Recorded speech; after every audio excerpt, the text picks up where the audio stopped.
Welcome to Television Sydney News. I'm Bianca Martins. It's great to have you with us. In this week's bulletin, calls for road safety improvements following the death of a 5-year-old boy, a lukewarm response to a proposal to form super councils, and festive treats that really are a work of art. But first, more than 2,000 people gathered in Parramatta on Wednesday to farewell heroic police officer Bryson Anderson, who was killed in the line of duty last week. The 45-year-old's widow, Donna, his children Olivia, Darcy and Kane, and his 2 brothers and parents stood shoulder to shoulder with fellow police for the service at St Patrick's Cathedral. New South Wales Police Commissioner Andrew Scipione told the service that Detective Inspector Anderson helped a fellow officer under attack even after being stabbed in the neck at the neighbourhood dispute in Oakville that ultimately claimed his life.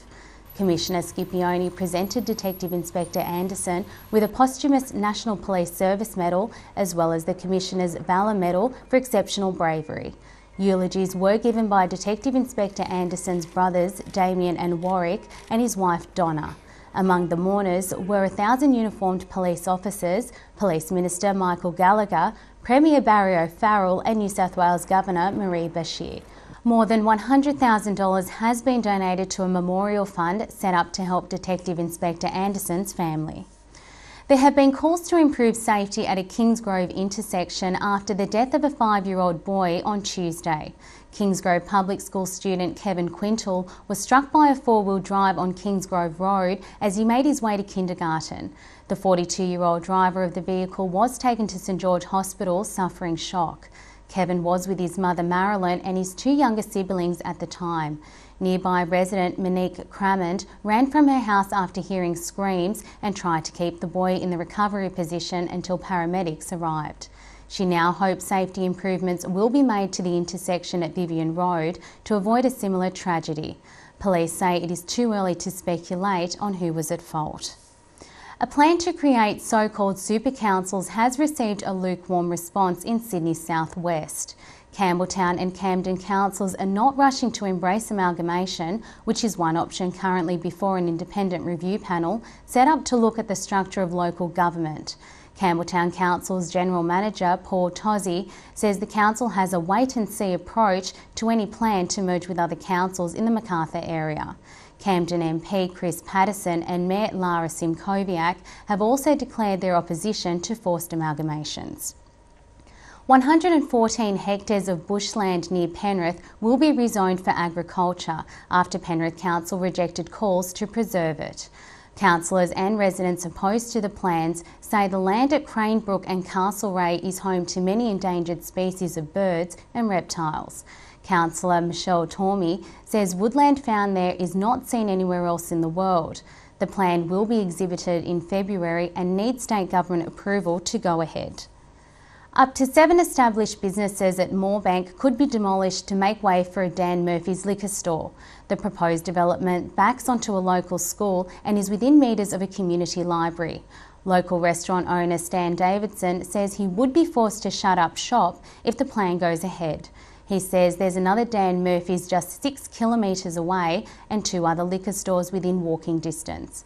A Woolworths spokeswoman says the company hasn't received any expressions of community concern. Sinclair parents are lobbying Penrith Council to clean up a park they say is littered with broken glass and syringes. Resident Lisa Ross says parents have asked for Denver Road Reserve to be made safer for local families by having soft fall rubber matting installed and a clean-up conducted. Penrith Council says the $30,000 required for the upgrade is not available in the current budget. The state government says it prefers the name Showground Station along the future North West Rail link, despite a request by the Hills Council to rename it the Sydney Hills Station. Show Society President Peter Gooch says the government's decision recognised the area's significance and he is disappointed the council requested a name change. A council spokesman says the request was an attempt to promote the region's potential to become a major leisure precinct. St George Police Commander Superintendent Dave Donoghue is the first man known to have swum from La Perouse to Dolls Point. Superintendent Donoghue swam the 8-kilometre distance last week in 1 hour and 57 minutes for fellow officer Natalie Newman and her 8-year-old daughter Emily. 33-year-old Natalie is fighting a losing battle against ovarian cancer. Superintendent Donohue's fast-paced swim has raised $73,000 towards Emily's care. Distressed animals have found unlikely saviours in New South Wales prison inmates. Inmates are now undertaking major building and renovation works at New South Wales Animal Rescue to save the service thousands of dollars. The works include construction of 2 pergolas, a dog exercise yard and a swimming tank. Animal Rescue spokesman Lee Ninham said that the partnership gave animals comfort in their forever homes and gave inmates vital work experience in dealing with animals. It was as if the Hogwarts Express came to life at Rosehill Station last week as a steam train brought 5,000 children to a festive celebration. Children from across Sydney with disadvantaged backgrounds and disabilities boarded the train at Central for the special Children's Christmas party. Red and green balloons flooded Rosehill Gardens and clowns walked around with blown-up animals of all shapes. The children enjoyed activities including jumping castles, a petting zoo and free toys, all in the spirit of Christmas. 6-year-old autism sufferer Letitia Davis had the time of her life, according to mum Jackie. Party coordinator Paul Munro said the children deserved an unforgettable Christmas. We're here to give children with special needs one of the best days of their lives. Children that, they're in and out of hospitals all the time, so we bring them along, invite them along to have a great day. And of course, the big guy in red paid a visit. Achieved by the event is to give as many children one of the best days possible, and we do that by providing a completely free event where they can come along, they can meet with other kids that maybe they've seen in hospital or something like that, or a break from the norm where they can be children once again. Australia's only sake factory, San Masamune Brewery in Penrith, has been featured on a German TV station. San Masamune has been manufacturing the Japanese rice wine for overseas and home markets since 1996, and director Alan Noble says the US, Japan and South Korea are its main export markets. Mr Noble said Penrith is a logical place to establish a sake factory, in part because of its good relations with Japan through sister city programs.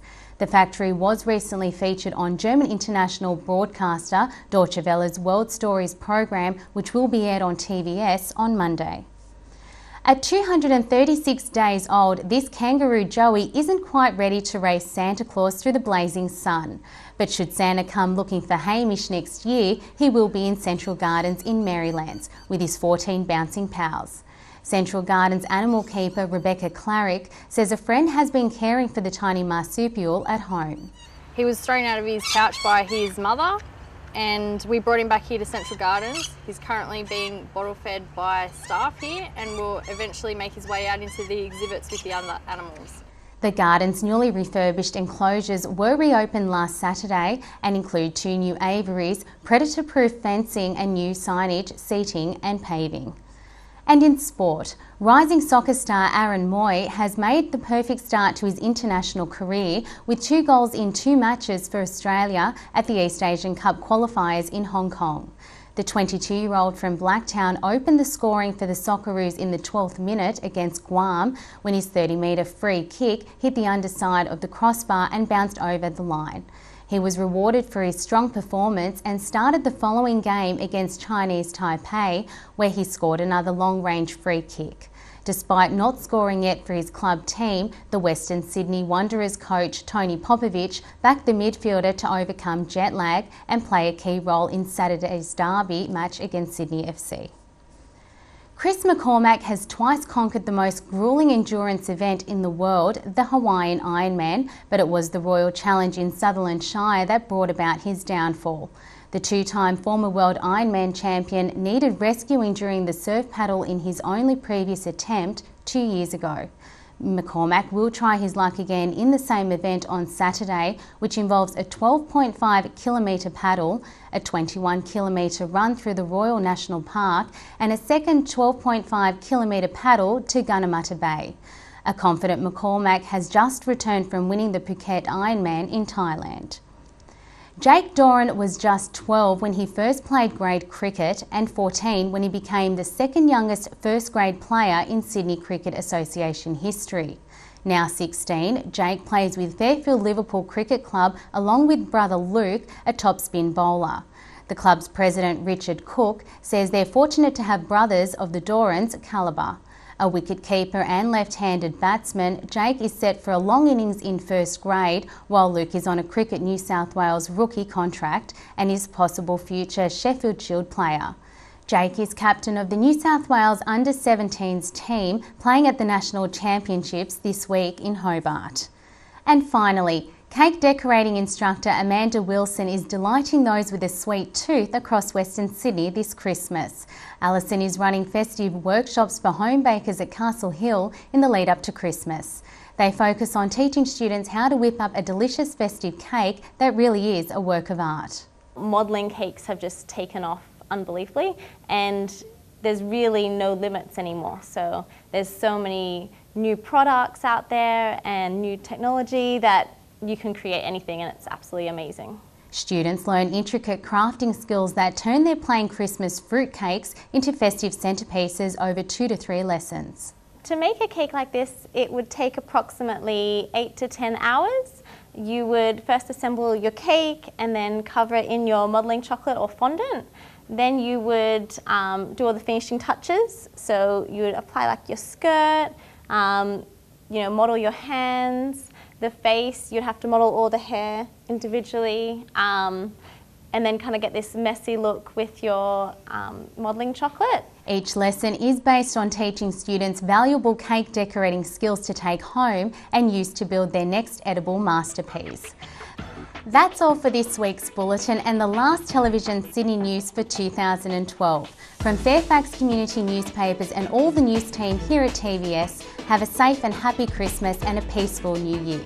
I'm Bianca Martins. We'll see you in 2013.